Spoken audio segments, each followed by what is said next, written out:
یہ تصور کہ تمام چیزیں چھوٹے ذرات سے بنی ہیں بہت قدیم ہے۔ سب سے پہلے 460 قبل از مسیح میں یونانی فلسفی ڈیموکریٹس نے سب سے چھوٹے ذرے کا تصور پیش کیا تھا۔ انہوں نے کہا کہ اگر کسی چیز کو مسلسل کاٹا جائے تو ایک ایسا چھوٹا ذرہ حاصل ہوگا جسے مزید تقسیم نہیں کیا جا سکتا، اور اسی کو انہوں نے ایٹموس کہا تھا۔ یونانی زبان میں اے کا مطلب نہیں ہوتا ہے اور ٹموس کا مطلب کاٹنا ہوتا ہے، یعنی ایسا ذرہ جو مزید تقسیم نہ ہو سکے۔ تاہم یہ نظریہ کہ تمام اشیاء اتنے چھوٹے ذرات سے بنی ہیں جو ہماری آنکھوں سے نظر نہیں آتے، زیادہ پرانا نہیں ہے۔ 1897 میں جے تھامسن نے الیکٹران دریافت کیا، پھر 1911 میں ردرفورڈ نے نیوکلیس کا تصور پیش کیا۔ اس کے بعد نیلز بوہر نے ایٹم کا ایک ماڈل پیش کیا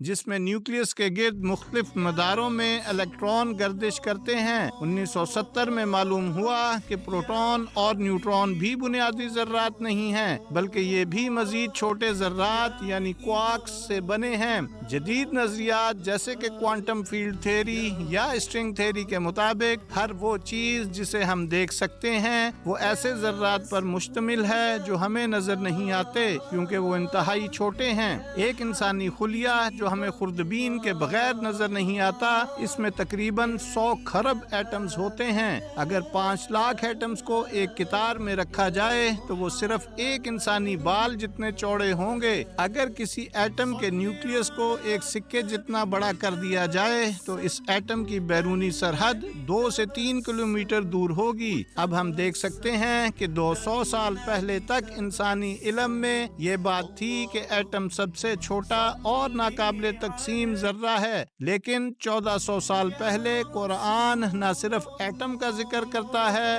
بلکہ اس سے بھی چھوٹے ذرات کا تذکرہ بھی کرتا ہے۔ سورہ سبا میں فرمایا گیا، کفار کہتے ہیں کہ ہم پر قیامت نہیں آئے گی، آپ کہہ دیجئے کہ مجھے میرے رب کی قسم جو غیب کا جاننے والا ہے کہ وہ یقیناً تم پر آئے گی۔ اللہ تعالیٰ سے ایک ذرے کے برابر کی چیز بھی پوشیدہ نہیں، نہ آسمانوں میں اور نہ زمین میں، بلکہ اس سے بھی چھوٹی اور بڑی چیز کھلی کتاب میں موجود ہے۔ اسی طرح سورہ یونس میں تذکرہ کیا گیا، اور تم کسی حال میں نہیں ہوتے اور نہ ہی اس میں سے کچھ قرآن پڑھتے ہو اور نہ ہی کوئی عمل کرتے ہو، مگر ہم تم پر گواہ ہوتے ہیں جب تم اس میں مشغول ہوتے ہو، اور تمہارے رب سے ذرہ برابر بھی کوئی چیز زمین میں یا آسمان میں پوشیدہ نہیں، اور نہ ہی اس سے چھوٹی کوئی چیز اور نہ ہی بڑی، مگر وہ سب کچھ ایک واضح کتاب میں موجود ہے۔ سورہ زلزال میں فرمایا گیا، تو جس نے ذرہ برابر نیکی کی ہوگی وہ اسے دیکھ لے گا، اور جس نے ذرہ برابر برائی کی ہوگی وہ بھی اسے دیکھ لے گا۔ سورہ انعام میں ارشاد ہوا، بے شک اللہ دانے اور گٹھلی کو پھاڑنے والا ہے، وہ زندہ کو مردہ سے نکالتا ہے اور مردہ کو زندہ سے نکالتا ہے، یہی اللہ ہے، پس تم کہاں بہک رہے ہو۔ سورہ نساء میں ارشاد ہوا، کیا تم نے ان لوگوں کو نہیں دیکھا جو اپنی پاکیزگی کا دعویٰ کرتے ہیں، بلکہ اللہ جسے چاہتا ہے پاکیزہ کر دیتا ہے، اور ان پر ذرہ برابر بھی ظلم نہیں ہوتا۔ سورہ نساء میں ارشاد ہوا، اور جو نیک عمل کرے مرد ہو یا عورت اور وہ مومن ہو وہ جنت میں داخل ہوں گے، اور ان پر ذرہ برابر بھی ظلم نہ ہوگا۔ جدید سائنس بھی اب کائنات کے بنیادی اجزاء کے بارے میں نئے نظریات پیش کر رہی ہے۔ جدید تحقیق یہ بتاتی ہے کہ مادہ محض گھومتی ہوئی توانائی کے بگولے ہیں جو مسلسل حرکت اور ارتعاش میں رہتے ہیں، اور ہر ایک اپنی منفرد توانائی خارج کرتا ہے۔ اب ان آیات پر غور کریں، ان میں ہمیں کچھ الفاظ نظر آتے ہیں جو چھوٹے ترین ذرات کو ظاہر کرنے کے لیے استعمال کیے گئے ہیں، مثلاً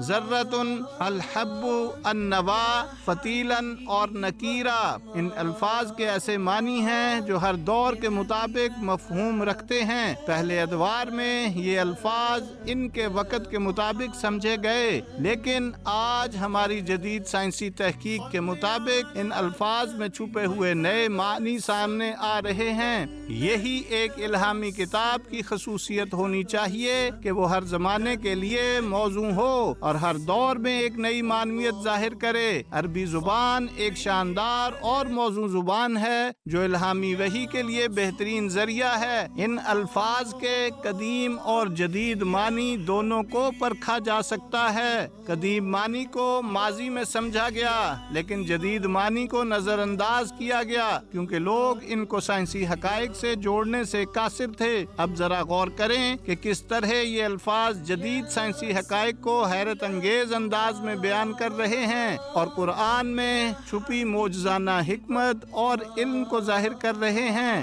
یعنی فتیلن کے تاریخی اور قدیم معنی کھجور کے بیج کے اندر ایک باریک دھاگا کے ہیں، اور جدید معنی میں فتیلن ٹوسٹڈ روپ یا مڑی ہوئی رسی کو کہتے ہیں جو اسٹرنگ تھیوری کے مطابق توانائی کے تار کی مانند ہے۔ النوا کے تاریخی اور قدیم معنی کھجور کے بیج یعنی ڈیٹ سیڈز کے ہیں، جبکہ اس کا مطلب مرکز یعنی ایٹم کا مرکز جسے نیوکلیس یا نواتن جس کی جمع النوا ہے کہتے ہیں۔ سورہ انعام میں ذکر ہے کہ النوا جو کہ نواتن کی جمع ہے یعنی نیوکلیس کو توڑا جا سکتا ہے۔ یہ بالکل وہی بات ہے جو حال ہی میں نیوکلیئر انرجی کی دریافت کے دوران وقوع پذیر ہوئی۔ الحبو کا تاریخی اور قدیم مطلب غلہ یا دانہ یا گرین کے ہیں اور جدید مطلب چھوٹا ترین ذرہ یا نقطہ یا باریک شے یعنی وٹ یا اسمالسٹ تھنگ۔ نکیرن کا تاریخی یا قدیم مطلب کھجور کی گٹھلی پر موجود ننھا سا نشان اور جدید مطلب ہے آواز یا ڈوری کی ارتعاش یعنی ساؤنڈ اور وائبریشن آف اے روپ، جیسا کہ اسٹرنگ تھیوری میں بیان کیا گیا ہے۔ قرآن میں جب بھی سب سے چھوٹے ذرہ یعنی ذرۃن کا ذکر آتا ہے